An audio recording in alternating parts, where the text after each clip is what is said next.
Bienvenue chez Woolly Mood, le média qui s'intéresse à la personne. Aujourd'hui, nous recevons Anaïs. Bonjour. Oui. Mood. Woolly Mood. Woolly Mood. Woolly Mood. Bonjour Anaïs. Bonjour, merci de m'inviter. Merci à toi d'être là. Comment tu vas aujourd'hui? Très bien, très bien. Je vais encore à l'entraînement tout à l'heure, je me sens bien. À l'entraînement, alors peux-tu nous expliquer qu'est-ce que tu fais concrètement? Oui, bien sûr. Je suis boxeuse professionnelle, donc Ouais. c'est un grand terme, parce que c'est pas malheureusement mon métier, je suis infirmière de métier, mais c'est comme la boxe amateur, mais on a un statut professionnel, donc c'est un autre format. Ok. En boxe anglaise amateur, on fait par exemple des combats de 3 fois 3 minutes. Et puis en boxe professionnelle, on a plus de rounds. Moi, je monte jusqu'à 6 fois 2 par exemple. Wow. Et si on va chercher des ceintures internationales, on peut monter jusqu'à 10. Donc j'allais te demander justement professionnel jusqu'à quel niveau? Parce qu'on peut être pro et pro.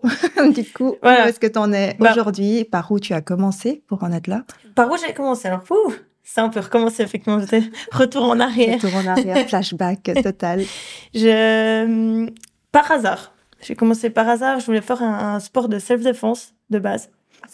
Et moi, j'habitais à Boudry à l'époque, dans le canton de Neuchâtel. Et le seul endroit où je pouvais aller, c'était à la Chaux-de-Fonds. Et j'étais pas véhiculisée, donc c'était très compliqué. Puis tout d'un coup, dans le bâtiment où j'étais en école secondaire, il y avait un club qui s'appelle le PAF Club. Puis c'était du full contact ou light contact. Donc le light contact, on cherchait pas le chaos. Okay. Donc je suis allée voir, j'ai dit bon, c'est quoi? Et puis en fait, j'ai adoré. C'était 2 fois par semaine où j'allais, je me défoulais, vraiment, je pouvais tout extérioriser. Donc j'aimais bien ce côté de dépassement de soi. Puis voilà. Puis au bout de 6 mois, l'entraîneur est venu, puis il m'a dit, toi, il faut que tu fasses de la compète. Ah, c'est l'entraîneur qui t'a remarqué, qui t'a dit, toi. Il m'a dit, fais de la compète. Puis j'ai dit, non, mais moi, je suis trop vieille. J'avais 17 ans. Et non, mais c'est fou quand même. C'est vieux, 17 ans? Pour moi, j'avais vraiment cette idée, tu fais de la compète, tu dois avoir commencé tout petit, et puis déjà à 10 ans, t'es dedans, non, j'en sais rien, mais tu sais, cette croyance limitante, un peu en mode, c'est trop tard. Puis il me dit, non, mais dans ce milieu, ça va et tout. Puis je me suis dit, bon, je tente l'expérience. Puis là, j'ai quand même fait 3 ans de light contact avec lui. Ok. Mais du coup, c'est lui ton entraîneur dès le début? Ou c'est lui qui t'a mis dans le pro ou c'est toi qui as dû chercher? Alors ça, c'était que amateur. Okay. Ça, c'était vraiment amateur. C'était light contact amateur. On cherchait pas le chaos aux compétitions. C'est vraiment un sport en soi, je dirais. Puis bon, j'avoue que de temps en temps, on se mettait d'accord parce qu'après, il y a les compétitions. Style championnat d'Europe, championnat suisse, championnat d'Europe, championnat du monde. Donc là, c'est vraiment bien réglementé, light contact. Après, il y a les meetings où tu organises des soirées les samedis soirs. Puis là, de temps en temps, on disait que c'est du light, puis tout d'un coup, ça tape un peu plus fort, l'arbitre arrête pas, donc tu passes plus ou moins en full contact. Personne ne sait rien, sauf les boxeurs qui sont en plein milieu du ring. Et là, j'ai fait 3 ans vraiment de light et full contact. Puis après, quand je suis arrivée à Lausanne, j'ai fait beaucoup la fête. Ça n'a rien à voir, ça. Pendant mon école d'infirmière. Et à un moment donné, je me suis dit, OK, il faut que tu refasses du sport. Et j'ai commencé la boxe parce que j'avais un club ici. Enfin, je connaissais quelqu'un dans un club. Tu sais, tu connais quelqu'un qui connaît quelqu'un. Puis là aussi, je me disais, j'y vais 2 fois par semaine. J'ai fait mon sport en compétition. Donc c'est bon. Puis là aussi, l'entraîneur, au bout d'un moment, il m'a dit, non, il faut que tu reviennes plus. Puis c'est là où vraiment, je dirais, la compétition amateur, où je suis partie pour 5 ans en boxe amateur, boxe anglaise amateur. Okay. Et là, j'ai eu des grosses participations. J'ai fait participation au championnat d'Europe, championnat du monde. Parce que tu peux être pro en amateur? Non. Là, là on n'est pas encore dans le pro. Vraiment non. que... OK. Si je caricature, j'ai fait full contact, 3 ans. Je suis allée jusqu'au championnat du monde. J'ai fait une pause. J'ai commencé la boxe anglaise en amateur. Là, j'ai fait 5 ans. Okay. Avec participation au championnat d'Europe, championnat du monde et Jeux olympiques européens à Bakou. Là, j'ai refait une pause. Et puis 4 ans après, j'ai recommencé la boxe anglaise, mais en professionnel. Waouh. Qu'est-ce que ça t'apporte, en fait, tous ces combats? Ce qui est assez intéressant, c'est que je l'ai dit à un journaliste un peu en rigolant, mais il l'a utilisé dans le titre quand j'ai commencé en boxe pro. Puis je disais, mais c'est une autre Anaïs qui monte sur ring. Et effectivement, entre ma boxe amateur et la boxe professionnelle, il y a eu 4 ans, dont le Covid, dont 2 ou 3 ans pour moi au rugby. J'ai arrêté la boxe, je fais du rugby avec. Donc j'ai un peu roulé ma bosse comme ça. Donc c'est vrai que c'était une autre Anaïs qui montait sur le ring. J'allais faire le même sport, entre guillemets, parce qu'il y a quand même des petites différences entre boxe amateur et boxe pro. Typiquement, les gants sont plus petits. Enfin, la protection est plus petite et on n'a pas de casque en professionnel. Et on part pour plus de rounds. Donc, quand je dis, c'est un peu c'est le même sport, mais dans un autre format, vraiment. Et aussi dans ma façon d'être ou dans ma façon d'aborder les combats ou la compétition, je pense que là, j'étais différente. Ok. Et qu'est-ce qui a changé à chaque fois, en fait, par rapport aux catégories, par rapport à tout ton parcours? Le mindset d'une sportive pro, c'est quoi qui change du mindset peut-être du sport amateur? Le sport amateur, c'était différent dans le sens où je boxais quasi tous les week-ends un temps. Enfin, ou tous les 2 semaines, et puis tu pars en compétition, tu fais un combat, par exemple les championnats d'Europe, championnats du monde, dès que tu gagnes, tu reboxes le lendemain. Ah, ok. Donc là, c'est vraiment, je dirais, aussi sur la durée. Typiquement, j'étais partie dans une compétition à Paris, sur 4 jours, j'ai boxé 3 jours de suite. Parce que t'arrives, Comment tu fais ton corps pour récupérer, en fait? Parce que c'est très court, Ouais. du coup. Après, ça, c'est de l'entraînement, je dirais. Tu pars pas comme ça du jour au lendemain à une compétition où tu boxes tous les jours. C'est comme je dis à tous les boxeurs amateurs qui commencent, ils sont là, ah ouais, je veux boxer, je veux faire ci, je veux faire ça. Je dis, commence déjà, monte sur le ring, parce que je crois que pour tout le monde, tu peux parler avec n'importe quel boxeur, on se rappelle tous de notre premier combat. Que ce soit... C'était comment le tien? Mon premier combat amateur, je me rappelle, je l'ai perdu. Puis c'est fou parce que d'un côté, t'es content de monter sur le ring, puis d'un côté, t'as méga peur parce que, ok, t'as fait des sparring, donc les sparring, c'est des combats d'entraînement. Mais c'est pas la même chose parce que là, t'as le public qui te porte, enfin, c'est un autre décor. Ouais. Et le lendemain, il y avait les championnats romans et je me rappelle, on était que 2, celle que j'avais boxée la veille. Et en fait, on s'était mis d'accord, on n'était pas dans la même caté.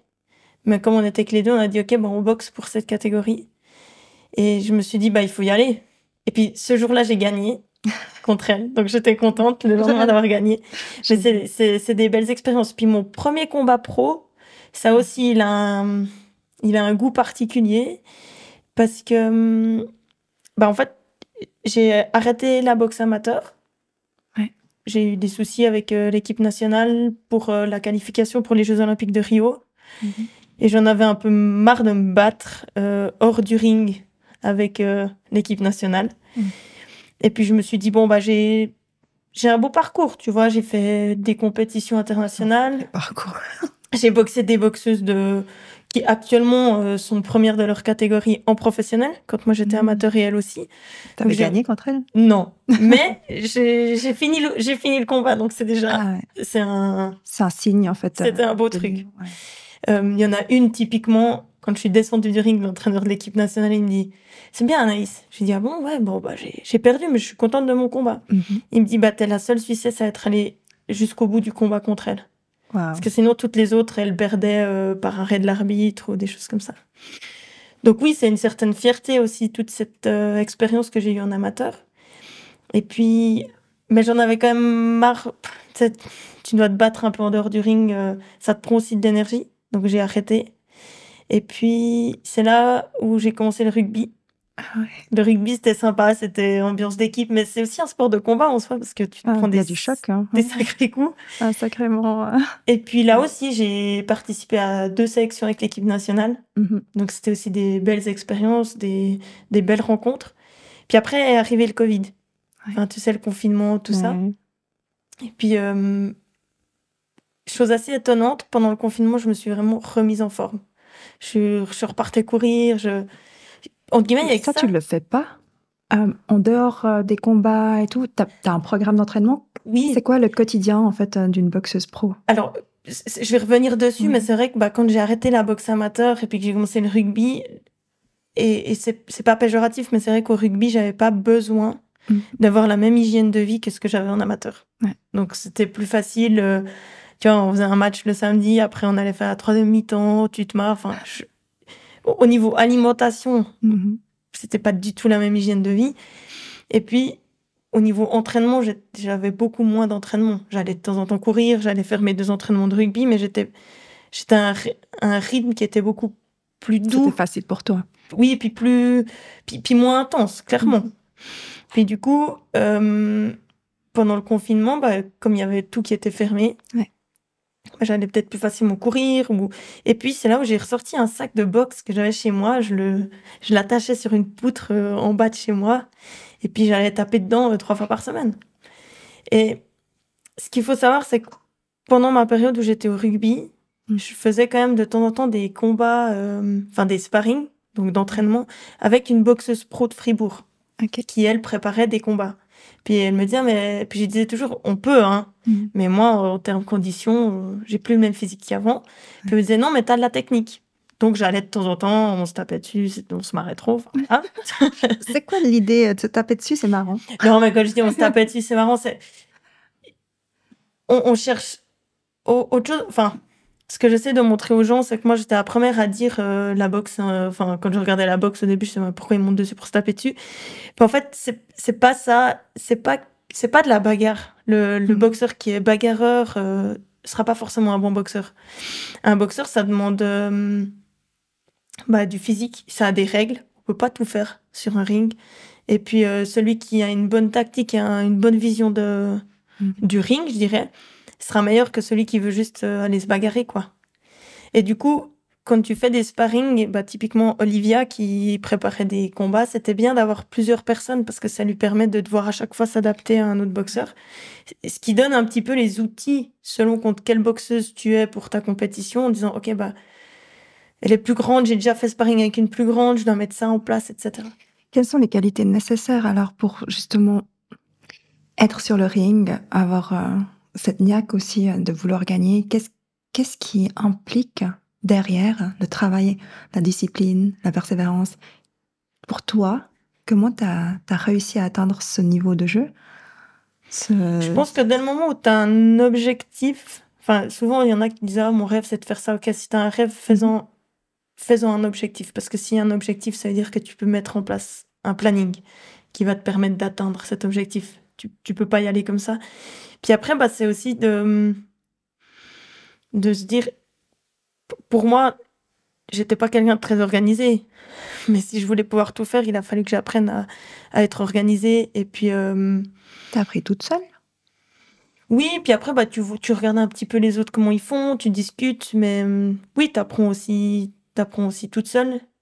Il y a une partie où t'es un peu autodidacte, puis après il y a une partie typiquement quand j'étais amateur, je faisais beaucoup seule, puis tout d'un coup je me suis dit mais il y a des choses il faut que je change, donc tu vas parler avec un coach physique. J'ai pris un nutritionniste. Là dernièrement j'ai encore fait appel à une coach mentale.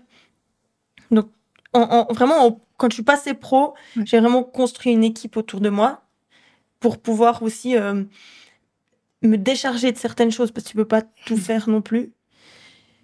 Et typiquement, quand je voyais Olivia, je voyais aussi tout ce que ça lui demandait. Parce qu'à chaque fois, elle me disait, mais passe pro, Anaïs, passe pro. Et puis je disais, oui. Et puis, en fait, pendant le confinement, ma coloc, qui était ma belle-sœur, me disait, Anaïs, quand tu boxes, t'as les étoiles dans les yeux. Ouais. Puis voilà, petit à petit, ça s'est fait. Olivia, un jour, m'appelle. Elle me dit, tu viens faire sparring, je prépare les championnats d'Europe. Je suis allée faire sparring, mais comme je m'étais remise en forme pendant tout le confinement, j'étais bien. Elle me dit, non, mais là, il faut que tu passes pro. Si tu fais ta licence, je te fais boxer pendant mon meeting de... Et c'est comme ça que ça a démarré. Et c'est comme ça que ça a démarré. Et du coup, j'étais, ok, il faut que je trouve un club, etc. Et puis c'est là où je me suis retrouvée à Carouge avec Giorgio et Chris. Le manager, c'est Patrick Kinikamasi, qui a fait beaucoup de boxe pro. Et puis au début, mais moi je suis arrivée, j'avais 10 kilos de trop par rapport à mon poids de combat. Puis pendant 3 semaines, entre Giorgio et moi, c'était vraiment tu sais, on s'analysait, on se regardait un peu comme deux animaux qui apprennent à se connaître, c'est ça? À s'apprivoiser. Exactement, c'était de l'apprivoisement. Mm. Et puis, un jour, il y a Chris qui vient à côté de moi, puis il me dit, ouais, je sais plus comment il a tourné la phrase, mais en gros, Giorgio, il aimerait trop t'entraîner. Puis je dis, mais ah bon? Parce que alors il montre, mais rien du tout. Puis c'est comme ça qu'a commencé L'aventure. l'aventure avec eux. Et pour revenir du coup à mon premier combat pro, forcément que je m'en rappelle. Ouais. Parce que ça faisait 4 ans que j'étais pas montée sur le ring. Mm. Tu montes sur le ring pour la première fois sans casque. Ah oui. Alors qu'aux entraînements, quand tu fais sparring, même en pro, tu mets les casques, tu vois. Et puis là, il y avait encore un autre goût. C'est que une semaine après, je devais être opérée. Et je savais pas ce que ça allait donner. Donc je m'étais dit, c'est peut-être la seule fois que tu vas pouvoir faire ce combat. Mm. Pour moi, j'avais besoin de boucler une boucle et de faire au moins un combat pro. Parce qu'en fait, quand tu passes pro, tu dois faire passablement d'examens médicaux, dont une IRM, une imagerie cérébrale. Mm. Et puis, dans l'IRM, en passant cette IRM, ils ont vu que j'avais un kyste au niveau de l'hypophyse qui devait être opéré. Ok. Et donc là, on m'a dit, ton IRM est pas... Mon médecin, je me rappelle, il m'a appelé un vendredi à 19h. T'aurais pas pu savoir, en fait, sans cette IRM. J'avais des signes, Ok. mais on serait jamais allé chercher jusque-là parce qu'en fait, les signes que j'avais, ils étaient encore, entre guillemets, trop minimes. J'avais plus mes règles, j'avais de la peine à perdre du poids. Enfin, il y en a plein qui me disaient c'est le stress. Enfin, tu vas pas chercher jusque-là. Ouais. Jusqu'au jour où, en fait, quand on a fait l'IRM, on a vu que mon kyste hypophysaire, il était sécrétant d'hormones, prolactine et hormones de croissance, et que ces deux hormones étaient responsables de certains signes et symptômes que j'avais. C'est fou parce qu'on réalise pas que... Non. Mais enfin, je me suis toujours dit, j'ai eu de la chance dans ma malchance, Mhm. c'est que du coup, ça a été vu assez rapidement, Oui. et que j'ai pas de signes, j'ai pas eu de signes ou symptômes irréversibles. C'est-à-dire que Ouais. tout ce que j'avais après, une fois que ça a été opéré, c'est passé. Et le jour où on t'a annoncé ça, c'est quoi que t'as ressenti? Franchement, mon médecin, il m'a appelé un vendredi à 19h. Mhm. Et sur le moment, tu réalises pas, il dit, ouais, ton IRM est pas bon. Puis tu dis, ouais. Ils se sont trompés. En fait, ce qui est fou, c'est qu'il m'a dit, t'as un kyste, mais c'est bénin. Mhm. Donc, je dis, ok, bah cool, c'est pas un cancer, c'est un kyste, c'est bénin. Puis en fait, tout d'un coup, tu réalises, t'es là, en fait, je vais devoir l'opérer. Ça veut dire que je suis en train de m'entraîner depuis 3 mois pour un combat que je pourrais peut-être pas faire. Il y a de la colère, il y a de l'incompréhension, il y a un peu de tout, en fait. Puis après, là, dans ma tête, je me suis dit, mais en fait, c'est hors de question. Je me suis dit, on n'est plus à un mois près pour opérer ce truc, vu que ça fait des années qu'il est dans ma tête. Mhm. Donc, il est hors de question que je laisse tomber maintenant. Quels étaient les risques? Il y en avait peu. Ok. Il y en avait peu. Ça c'est aussi quelque chose que je dis. C'était un risque modéré, ou en tout cas, c'était discuté avec un médecin. Parce que tu pourrais recevoir un choc sur la tête et puis ça peut... On ne sait jamais. Ça changeait rien par Ok. rapport à mon kyste, parce que c'était Mm. vraiment... Tu vois, il s'est développé quand je faisais plus de boxe non plus. Enfin, c'est Ouais. vraiment une erreur du système. Erreur du système interne. J'ai La dit à tour mes de parents, contrôle. franchement, on aurait été en Amérique, vous auriez perdu. J'aurais porté plainte contre vous pour article leur défectueux. Non, Ah, mais c'est bien mené ça, j'avais Non, pas mais- pensé à cette version-là. Attaquer vos parents. Je suis désolée, c'est mal formé là, il y a un problème. non, je disais ça en rigolant, mais c'est vrai que du coup, j'ai regardé le neurochir Mhm. et puis je lui ai dit, je crois qu'il voulait m'appeler 2 semaines avant mon combat, tu vois, entre l'agenda, le machin, puis j'étais là, on peut pas repousser de 2 semaines. Et puis, je fais juste ce combat. Je lui ai dit, je me rappelle, je lui ai dit, vous me laissez juste faire ce combat, après je fais tout ce que vous voulez. Si après vous me dites que je peux plus jamais boxer, c'est pas grave. Je veux au moins monter. Parce que tu vois, ça touche le cerveau. Moi, j'avais jamais été opérée. Oui. Et je me suis dit, je sais pas, peut-être que je vais finir un peu. Enfin, je pourrais plus rien faire. Enfin, tu te poses plein de questions. Bien sûr. Et du coup, c'est le truc qui m'a vraiment fait tenir, c'était de me dire, ok, tu vis ce combat et tu vis chaque seconde, mais comme si c'était la dernière, en fait. Et alors, tu l'as vécu? Ouais, c'était incroyable. C'était du tout, la pesée, parce que la pesée, c'est la veille en pro. La pesée, l'attente avant de monter sur le ring. Non, mais c'était T'as toute l'adrénaline, t'as c'était toutes incroyable. Non, mais c'était incroyable. les hormones au taquet. Vraiment. Puis après, quand je suis descendue du ring, je me suis dit, c'est bon, j'ai bouclé la boucle. Puis après, est arrivé en fait toutes ces années, je dirais, de convalescence parce que j'ai été opérée. Puis après, j'ai mis presque 9 mois avant de pouvoir refaire de la boxe. Parce qu'en fait, pour atteindre l'hypophyse, ils sont passés par une narine. Donc, tu vois, tu touches quand même tout ce qui est les os, enfin, de la face, quoi. Donc, si tu fais de la boxe puis tu reprends des coups, il m'avait dit entre 6 mois et 9 mois de cicatrisation. Ok. Et puis, au vu de mon sport, on a attendu 9 mois. C'était mieux. Mais tout s'était bien passé. Enfin, tu es là aujourd'hui, donc Oui. tout s'est bien passé et pas de séquelles, rien du tout. Non. Alors, tout s'est bien passé. Et puis, vraiment, en fait, je dirais ce passé de sportif d'élite, enfin, je le suis maintenant, mais à ce moment-là, le bagage que j'avais de sportif d'élite m'a vraiment aidé aussi dans ma récupération. Je me disais, ok, lève-toi, tu vas faire un petit peu des pas. Dès que tu peux reprendre le vélo, tu vas tourner un peu les jambes. Enfin, tu sais, de remonter un peu. Une sacrée discipline quand même. En fait, c'est depuis toute petite que tu as tes objectifs et puis que tu veux avancer. Comment ça se fait que Je tu sais arrives pas, à te dire, vas-y, lève-toi, vas-y, bouge, vas-y, fais.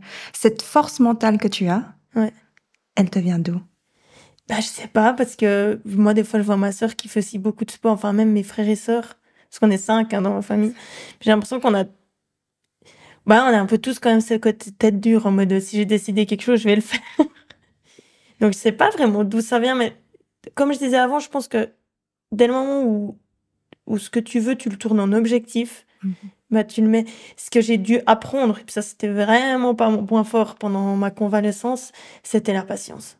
De me dire, en fait, j'ai meilleur temps de commencer par 2000 pas par jour pendant une semaine, tu remontes un petit peu plus pour créer des bases solides, plutôt que de faire un truc où c'est du sable mouvant, puis en fait, 2 mois plus tard, Tiens, tient plus.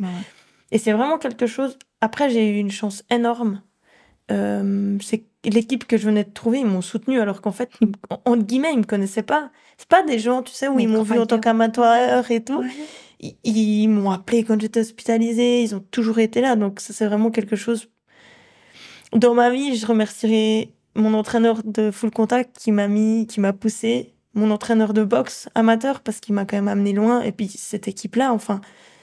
Et là, actuellement, l'équipe que j'ai autour de moi, que ce soit mon coach physique, mon nutritionniste ou même ma coach mentale, c'est impressionnant.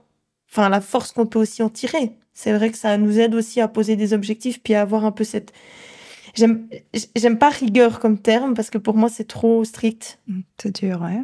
Moi, j'aime plutôt la régularité. Et je pense que la régularité amène loin, en fait. Quelle est la différence entre régularité, discipline et persévérance? C'est dur comme question. Je pense que la régularité peut t'amener à une certaine persévérance parce que tu peux voir les résultats. Et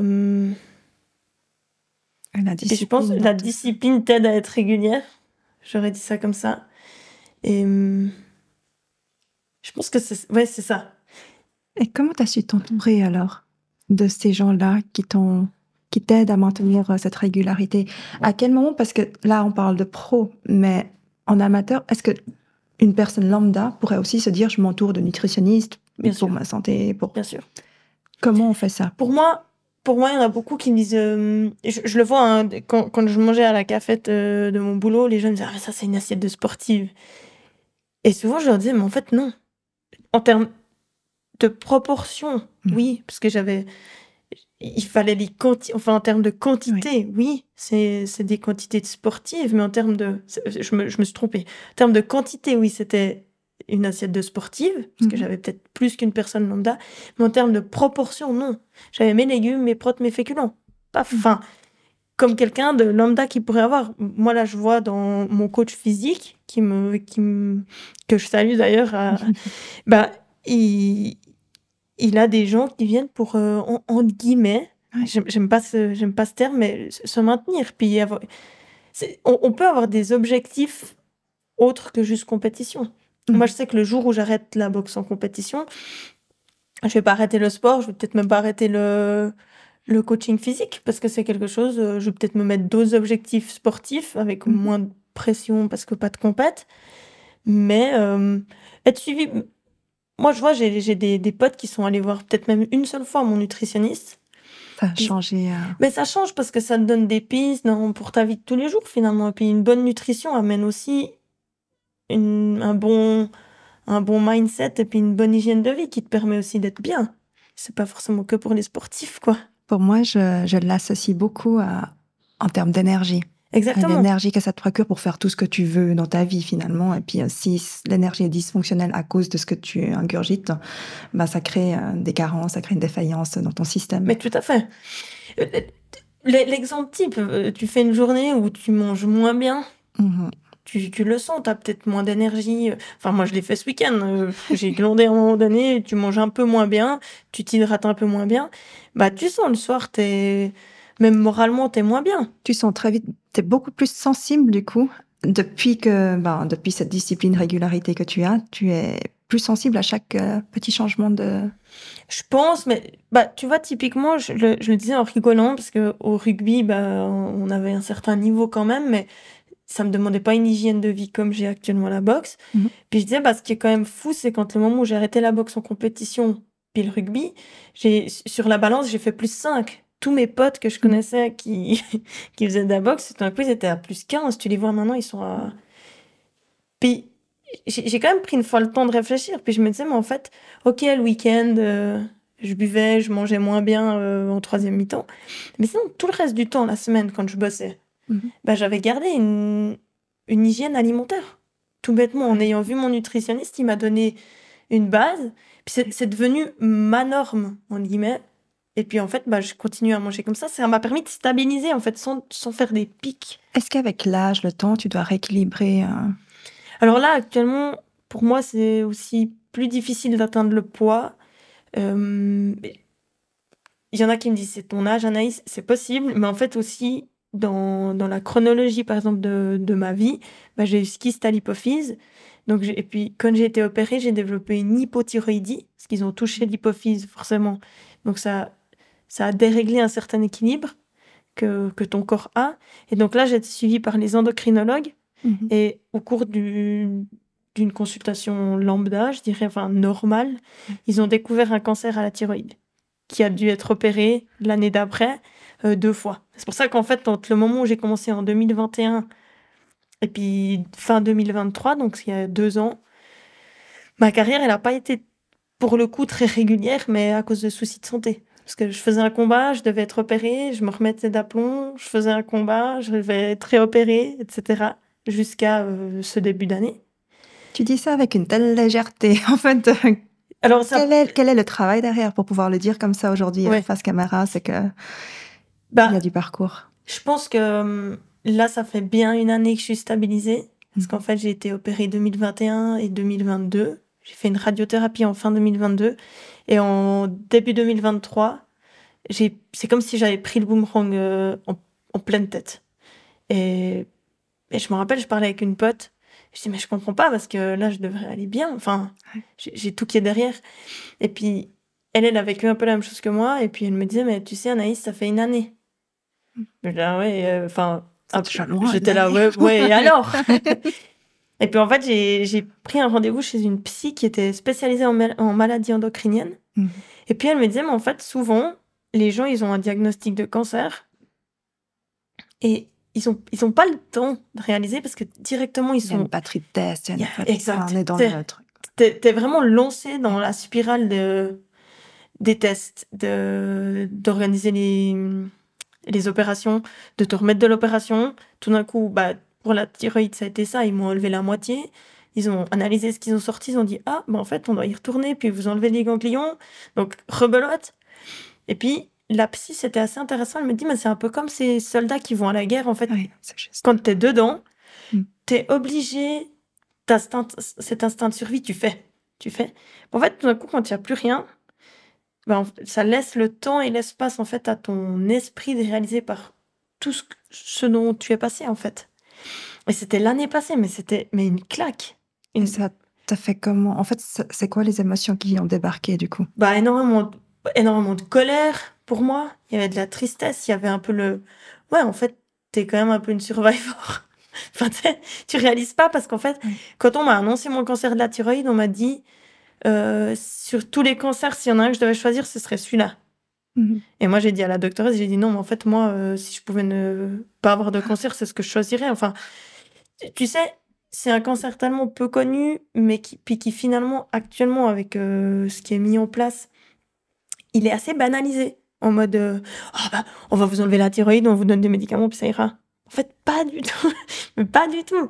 Enfin, techniquement, oui, on va t'enlever la thyroïde, on te donne un médicament qui remplace les Si je hormones. sais, c'est un médicament tous les jours. Exactement. La Ah thyroïde, oui. tu peux expliquer un peu la fonction de la thyroïde, s'il te plaît? Oui, j'y viens, effectivement, c'est ça, où tu te dis, bon, bah, ok. Bah, moi, quand les médecins me disent ça, je me dis, ok.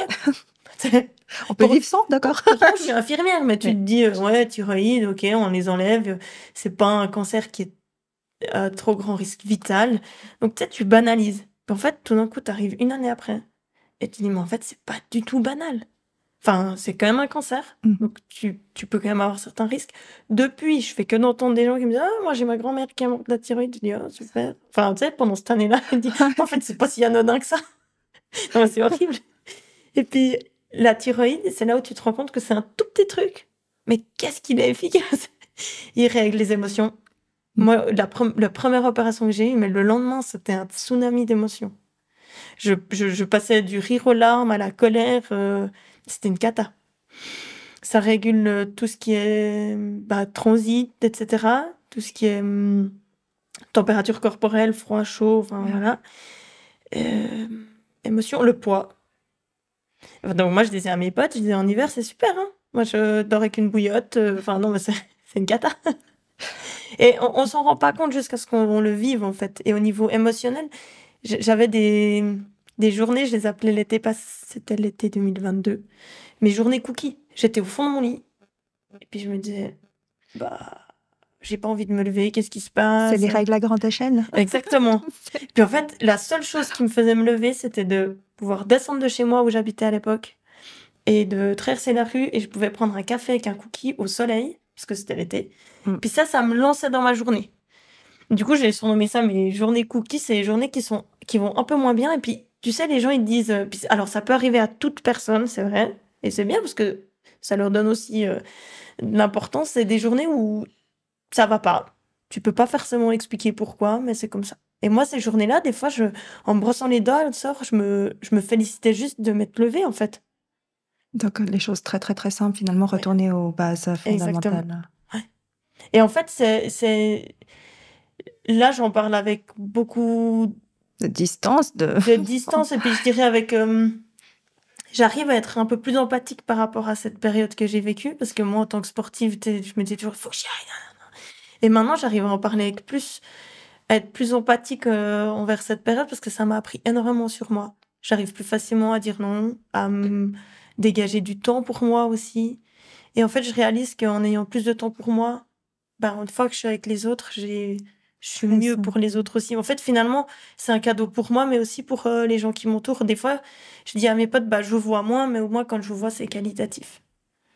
Ça, c'est aussi assez... c'est aussi un bel apprentissage que j'ai eu, en fait. C'est drôle parce que là, tu me fais réaliser que tu mets de l'empathie sur une situation et pas sur des gens. C'est vrai. J'ai jamais entendu ça, ce discours-là. En tout cas, ça m'a pas marqué jusqu'à ce que tu le soulignes actuellement. Et c'est vrai qu'on traverse tous des situations dans la vie. Et si on pouvait aussi utiliser de l'empathie sur ça, ça pourrait aider. Ouais. J'ai eu de la chance aussi parce que j'ai dans mon équipe, j'ai mon médecin aussi qui était très présent. Puis on en parlait pendant que j'étais dans ma convalescence. Est-ce que je retourne au travail ou pas? Et des fois, je disais, mais en fait, là, je dois être tellement patiente avec moi, patiente et bienveillante envers moi, que si je retourne, j'étais aux soins à domicile à l'époque, s'il y a quelqu'un qui me dit que j'ai 15 minutes de retard, je pense que je m'énerve et je lui lance ses médicaments dessus. Il m'a dit, OK, on va me rajouter quelques semaines. En fait, c'était difficile d'expliquer aux gens que je devais déjà tellement puiser de patience pour moi que c'était difficile d'avoir de la patience pour les autres aussi. Et je lui disais, tu sais, j'ai un peu l'impression que je suis en mer agitée sur mon bateau et que j'essaie juste de garder le cap. Et là, mon médecin il me dit, mais tu le cap, tu le vois même pas encore. C'est vrai. Et il me dit, maintenant, tu passes ça, et avant de recommencer, il me dit, dans 1 mois, on se revoit et on fait le check du bateau, où t'en es. En fait, c'était assez beau parce qu'il prenait les mêmes images que moi, et c'était très intéressant. Et c'est ça qui m'a permis de réaliser, de me dire, ok, bah, t'es passé par des moments agités, mais comment tu fais pour garder le cap? Et ça te permet aussi de voir tes forces à toi aussi. Puis, j'aime pas dire faiblesse, mais on a tous nos forces. Et puis, moi, ce qui m'a aidé aussi, c'était de savoir demander de l'aide. Ça, c'est quelque chose où Tu le demandes comment? c'est difficile parce que bah, c'est savoir, entre guillemets, bien s'entourer. Moi, j'ai pas eu de honte à retourner voir une psy.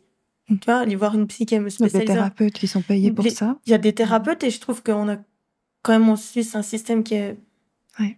il est peut-être pas topissime, C'est déjà mais mieux si on compare. Ça dépend à quoi on compare. ça dépend toujours à quoi on compare, mais je trouve que ce qu'on a nous permet déjà d'avoir de faire un gros travail. un gros travail. Et puis, j'avais dans mon entourage des gens très bienveillants aussi, donc je fais aussi un bisou à tout mon entourage, mais c'est vrai que ils me disaient, Manaïs, on peut faire quoi? Et puis en fait, plus j'avançais, plus j'ai réalisé que je leur disais, bah tu sais, en fait, moi-même, je le sais pas, mais si je sais ce que tu peux faire, je te demanderai. Et j'ai pu en parler à mon papa aussi en disant, tu sais, parce que ma maman a aussi eu un cancer en même temps que moi. Et donc, t'étais malade et ta maman malade aussi, et du coup, gérer ça, c'est d'un côté, je lui ai dit en rigolant, je dis, maman, on fait partie de la même team. Et ça nous a rapprochés par rapport à ça. Il y a aussi des périodes où c'était plus difficile pour l'une et l'autre parce que juste le fait de ce qu'on vivait confronté à l'autre aussi où il en était, on était des fois pas dans la même. Tu sais, quand t'as un diagnostic comme ça, tu passes aussi un peu par les mêmes phases que le deuil. Enfin, t'es obligé. Et des fois, si moi j'étais dans la colère puis ma mère elle était dans le déni, ça je comprenais pas. Mais on arrivait quand même. Moi, j'ai pu dire des fois à mes frères et sœurs, tu sais, maman, si elle est comme ça, la seule chose qu'on puisse faire, c'est la soutenir. Ou mon papa, je lui disais. Ce qui est hyper dur pour toi, c'est de te sentir impuissant. Tu peux aussi dire à maman, écoute, j'ai vu, je vois que ça va pas, je sais pas quoi faire. Par contre, si toi tu sais ce que je peux faire, faut que tu me le dises. Sinon, et en fait, c'est la communication. On revient à la base. On revient à la base, mais et bah d'ailleurs, ma maman s'en est sortie et elle a mis aussi en place pas mal de choses. Moi, je dis toujours le mouvement, c'est la vie. Et c'est vrai que ma maman, avant son cancer, elle avait aussi recommencé pas mal à bouger, etc. Elle a maintenu aussi ça. Et pour moi, je la félicite parce elle a eu ce diagnostic. On était les deux en même temps. Tu dois gérer ton diagnostic, celui de ta fille. Parce que finalement... C'est pas évident, c'est sûr. Et bah, du coup, je fais un gros bisou et un hommage aujourd'hui, parce qu'en plus, c'est son anniversaire. Alors, du coup, c'est aujourd'hui. Bon anniversaire. On est quelle date? Tu peux le dire? Le 18 mars. Le 18 mars, parce que ça va sortir plus tard. Bon anniversaire, maman Anaïs. Des gros bisous de Willymood. Donc oui, mais c'est comme tu dis, des fois, en fait, la plus grosse difficulté, c'est de demander de l'aide. Et des fois, on sait pas comment le demander, c'est vrai. Et si on n'arrive pas à le demander à nos amis ou notre entourage, comme tu le disais, il y a des professionnels qui sont là pour ça. Et puis, ça te donne un lieu sécure où tu peux dire tout ce que tu veux. Et en fait, ils ont le secret médical, enfin, tu vois. Bien sûr. Et c'est pour ça que je dis toujours que moi, j'appelle ça une chance, je sais pas comment on peut dire, mais j'ai une super belle équipe autour de moi. J'ai un cercle médical qui est top. Et j'ai un entourage qui a aussi fait preuve d'empathie. Donc, ça, c'est important. Et c'est vrai que finalement, en fait, il y a plein de sujets qui sont tabous, je me rends compte. Eh oui. Donc là, je te demande de l'aide. En fait, on s'est connus comme ça, au Pechakucha à Lausanne. Exactement. La première fois qu'on s'est vus, c'était sur le thème de la liberté. De nouveau, salutations à Yann aussi. Voilà. Et puis, je me souviens que justement, tu avais parlé de ton parcours avec des images à toi. Oui. Et après, on s'est connecté aussi parce que tu avais mentionné la partie thyroïde et cancer. Et puis, vu que moi, j'ai aussi une grosse boule dans la thyroïde, je me suis dit, bah, Anaïs, tu peux me donner des conseils? Qu'est-ce qu'il faut que je fasse, etc. Et c'est vrai qu'on n'en parle pas assez. Mais dans ma lignée, dans ma famille, mes tantes ont eu des cancers de la thyroïde. Et c'est assez génétique et générationnel. Et je ne sais pas pourquoi on n'en parle pas assez. Donc là, on profite d'en parler. Appel au secours pour toutes ces maladies qu'on n'en parle pas. Des messages aussi, des thématiques tabous qu'on ne discute pas. Et du coup, félicitations déjà à toutes celles et ceux qui sont passés par là, qui ont traversé des épreuves de maladie, que ce soit direct ou indirect, parce que c'est une charge énorme. J'aimerais savoir, à travers tout ton parcours, s'il y avait 3 clés que tu voudrais laisser au monde, ce seraient lesquelles? C'est dur tes questions, Diana, parce qu'il y a plein de choses, non? Si tu pouvais sélectionner que 3, qui fait que c'est Anaïs, c'est comme ça que ce sont tes moteurs. Moi, ce qui m'a aidée, c'était l'idée de la transparence. J'ai vraiment été transparente dans... Bah, là, tu m'as posé la question s'il y avait des sujets dont je voulais pas parler. Je t'ai dit que non. C'est vrai que... Ouais. Alors, est-ce que c'est le côté sportif d'élite? Mais je venais de commencer quelque chose et pour moi, c'était hors de question que je cache ce qui m'était arrivé. Et en fait, finalement, ça a été plus bénéfique pour tout le monde. J'ai reçu énormément de soutien, mais aussi de messages qui me disaient mais merci de casser ces tabous. Donc, la transparence, j'en parle beaucoup avec mes neveux aussi, qui sont jeunes, mais pour comprendre. D'ailleurs, je leur fais aussi des gros bisous. Fais des bisous à tout moi, ton je fais des entourage. bisous. J'adore. C'est très Team câlin authentique. ici, tu sais. Donc, la transparence, il y a beaucoup sur la communication, parce que je communiquais beaucoup, j'ai osé poser les questions à tous les médecins. Et il y a un peu cette... J'aime pas dire ça comme ça, mais la nouvelle génération de médecins où si t'es proactif, eux, ils aiment bien aussi pouvoir Ah, c'est échanger, sûr. discuter C'est riche. et d'être vraiment... Bah, peut-être le troisième, ce serait ce côté-là, d'être proactif, de se dire, en fait, il y a des choses que je peux faire, des choses que je peux pas faire. Et dans le côté proactif, il y a aussi ce côté de savoir s'entourer, parce que finalement, je le vois je donne l'exemple dans la boxe pro, mais c'est aussi dans une entreprise. Un directeur, il va pas pouvoir faire tout seul. Non, il c'est sûr. a besoin de personnes autour de lui. Et en fait, ça, c'est un des plus beaux messages pour moi de dire, mais en fait, avoir ce côté humble, de dire, je peux pas tout faire tout seul, mais je vais m'entourer. Donc, on peut faire un résumé. Je pense qu'il y a la transparence, la communication et j'aime pas dire savoir s'entourer mais s'entourer. Voilà. S'entourer. Être Ouais, entouré. Finalement. exactement. Moi, je pense que c'est ça. Parce que pour moi, être entouré, c'est quelque chose de global. Tout le monde me dit, tu fais un sport individuel. Mais moi, mon sport, si j'étais pas entourée, je monterais pas sur le ring. Parce que je pourrais pas m'entraîner, je pourrais pas... Donc, voilà. Aucun être humain n'existe seul, il me semble. Il a fallu 2 personnes pour nous fabriquer. Non, mais tout à fait. Donc, pour moi, il y a ce côté s'entourer parce que ça englobe plein d'autres choses. Comme tu disais, la bienveillance, l'empathie, l'amour, tout ça, tout ça.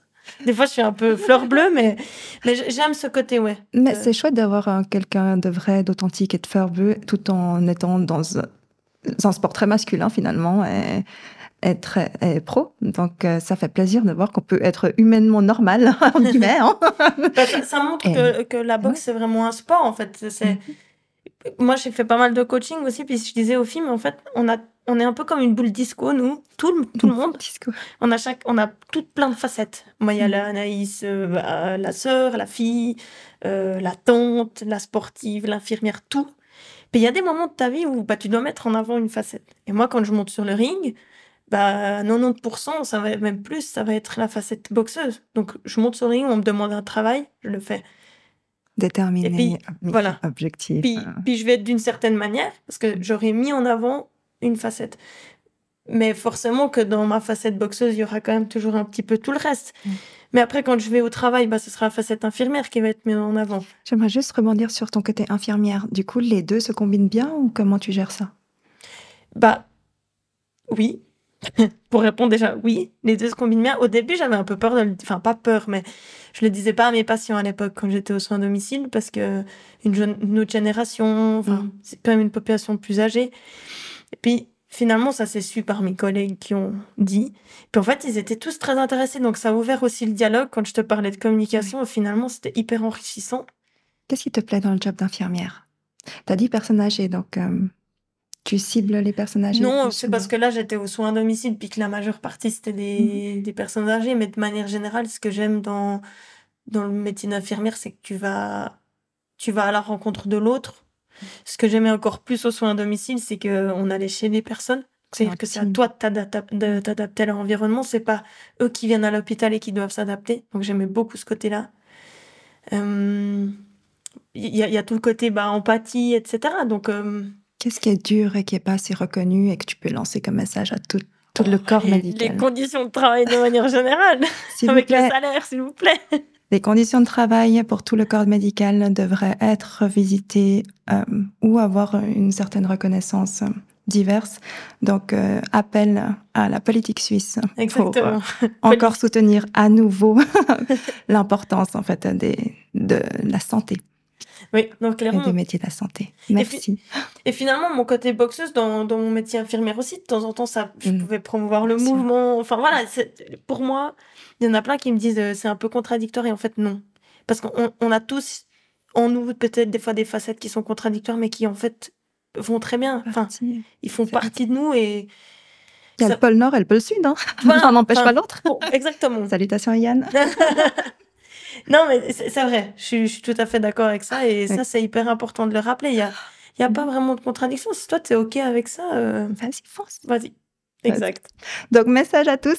Merci Anaïs déjà. Merci beaucoup. Vas-y, fonce. Je crois qu'on va s'arrêter sur ça. Vas-y, boxe la vie. Prends la vie comme elle vient. Fixe-toi des Exactement. objectifs. Go with the flow.